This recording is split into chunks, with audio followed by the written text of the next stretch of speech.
Vegetable omelette చేసేసుకుందాం. దీనికోసం మనకిష్టమైన vegetables అన్నీ యూజ్ చేయొచ్చు. Like onion, capsicum, carrot, beetroot, కొత్తిమీర, కరివేపాకు, టొమాటో, క్యాబేజ్ ఇంకా ఏ వెజిటబుల్ ఇష్టమైనా అవన్నీ యూజ్ చేయొచ్చు. మీరు మష్రూమ్ యూజ్ చేయొచ్చు. నేనిక్కడ నాకు అవైలబుల్ ఉన్న వెజిటబుల్స్ యూజ్ చేస్తున్నాను. ఆనియన్, కొత్తిమీర, కరివేపాకు, వెల్లుల్లి, పచ్చిమిర్చి, టొమాటో, క్యాబేజ్.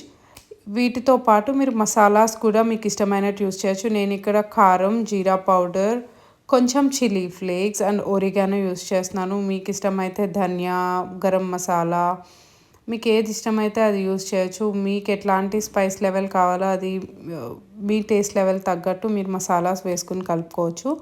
ఫస్ట్ వెజిటేబుల్స్లో వేసిన మసాలా అంతా వెజిటేబుల్స్కి పట్టేలా కలుపుకోవాలి. తర్వాత 2 ఎగ్స్ వేసేసి నేను విత్ ఎల్లోనే తీసుకుంటాను. సో 2 ఎగ్స్ వేసి దాన్ని మిక్స్ చేసి ఆమ్లెట్ చేసేసుకోండి. ఇష్టమైతే